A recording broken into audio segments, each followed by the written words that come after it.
there was ways it could have been done better and it could be made a lot easier than what it was. How did you find out? Media. Oh, really? Media phoning me, yeah. The toll for me personally at the time felt big. It really did. A week after I lost the Man United job, my dad had a heart attack. You said you trusted the club to give you long enough. Do you feel like that trust was let down? How do you feel about that? Yeah, I do a bit, because I feel that, I think that if you're putting in a new manager, you're hoping that you're going to give them, and look, I left a very stable job and a very good environment to come and do it. And obviously, I think when we look back, you would say, hey, there was a huge change going to have to take place at Manchester United after Sir Alex. And maybe, ideally, I think we were going to try and make it seamless, where there wasn't going to be too big a change. But there was a lot of players changing, getting to an age where they were having to move on. There was actually a big squad of players who had been incredibly loyal to Sir Alex, and suddenly they've got a new manager coming in the door, maybe not playing them as much, so they don't have quite the same sort of closeness to him, and still building up a relationship. So I think there was a lot of that, and it made it difficult. But the thing I look back at business, and you're a very successful businessman. I always think you have to give bad news well, because you're the boss and you run a really big business like Manchester United did. And I think if you've got any class or any style, it's good when you get offered the job and you give them and you talk about all this. But I think when you're having to give bad news out, I think giving bad news has to be done in a good way as well. And I felt the way that I was told at the time at Manchester United wasn't done as well as it should have been done. But the way that you were told you weren't going to be manager anymore? Yes, there was ways it could have been done better and it could be made a lot easier than what it was. Now, I've heard this from former players. I've heard former players tell me that they were really disappointed by how the club, specifically Edward Wood, gave them their send-off. I think it was Rio that said to me that, just came into the dressing room, tapped me on the shoulder and told me that this was my last game, or that they were selling me or something. And that doesn't pay respect. No, it doesn't. And I actually think that, looking back now, hey, you think to yourself, hey, it's life, get on with it. That's the way it is when you're in an industry, or you do that. But I still think that I think if you're one of the biggest sport businesses in the world, if not the biggest, you would hope that you would do things correctly, like David Gill would speak and say hello to them, or like they would send a birthday card. So the same should happen if you were telling somebody that you were stopping them, or you were sacking them, or you were getting rid of them. You would hope that they would do it the best way they could. How did you find out? Media. Oh, really? Media phoning me, yeah. Lost the game at Everton, actually, and the media were saying, "Oh, no, you're losing your job." And I tried to make contact and say, look, why don't we meet up? You think you're going to, but it didn't suit. And before I knew it, they called me in the day after. And by this time, the whole world had known about it before I'd sort of got to know. So sometimes I think people want to get it done right, and I just didn't feel it was right. But anyway, from my point of view, I generally don't have I don't have a gripe about it, because the industry I'm in means that this can happen quite often, and you don't get things done the way you want it, and you have to live with it, and that's the way it is.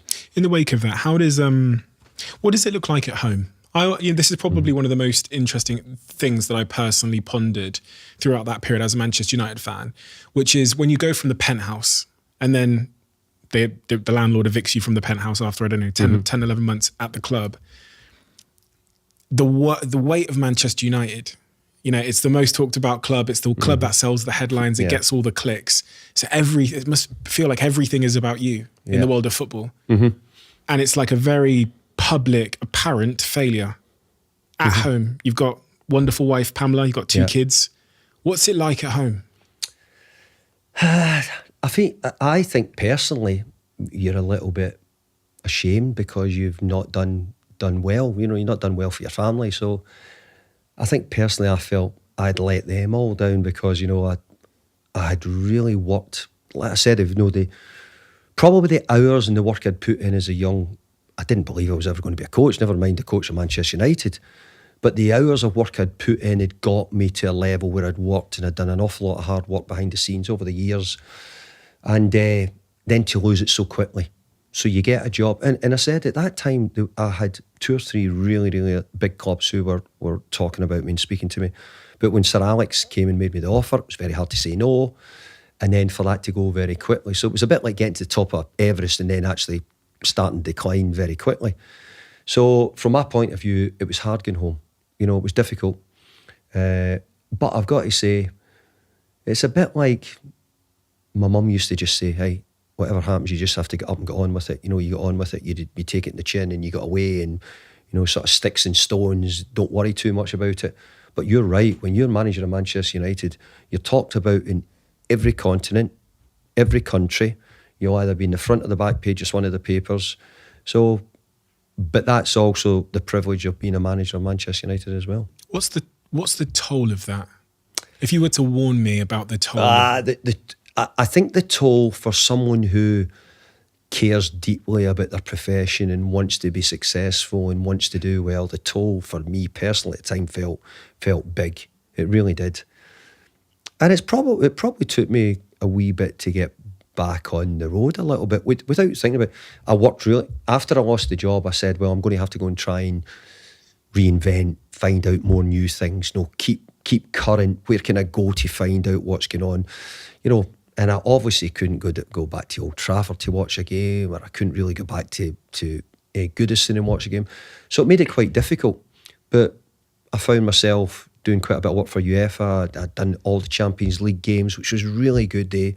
And I spoke in all the pro licence courses for the coaches, which kept me current and having to keep up to date with things. So those type of things kept my education and kept my knowledge and kept me going a bit. But I still think that when you've been at one of the big clubs, it's always a miss because you realise the level they're at. You said that the toll is big. In a very practical, real sense, what does that mean? Is it sleepless nights? Is it anxiety? Yeah, but I'm someone who sleeps really well, to be honest. But I do think that it's very difficult when you lose your job. In our business, you know, you're talked about a lot, so you have to accept it. And I'm part of it. You will be as well. Or if things go wrong or any of your businesses fail, you'll be current. No, people will have criticism. But I think if you're going to go into football management, then you have to find a way of saying, how do I deal with it? How am I coping with it? What's my mechanism? I remember thinking when things weren't going so well at Manchester United, you know, I'd be driving into training, so I couldn't put on Talk Sport. I couldn't put on Radio 2. I couldn't put, they were talking in. So I thought, I'll put on whatever music it was. And they come on and use, and they were talking about me on that news as well. I thought, oh my goodness, is this ever going to end? Is there a channel that isn't talking about Manchester United in some way? But that was because it was getting closer to probably when I wasn't doing so well, and there's a lot of talk about it. But I think you just have to find a way of shutting yourself off from it the best you can. But the world we're in now for young coaches of social media, if that's what your world is, or how you present yourself, it's much different now. And in days gone by, in the early days at Preston, I'd look at the newspaper, and there'd be a letter page, and there'd be 4 or 5 supporters saying, "Why is Moyes not playing him? You know, and what's he doing?" And that used to be where the criticism was mainly coming from. As you well know, now there's a world of it outside. I got to play at the London Stadium. Soccer Aid. It's called London Stadium, isn't it? Mm-hmm. Yeah, it's called the London Stadium. I had some chat to Karen Brady once in a while. I'm seeing her soon. And I met someone while I was at the Soccer Aid experience who happens to be a family member of a player, a big Premier League player, who has taken more abuse than any other player, maybe over the last year. And I met a family member and I got a chat to them.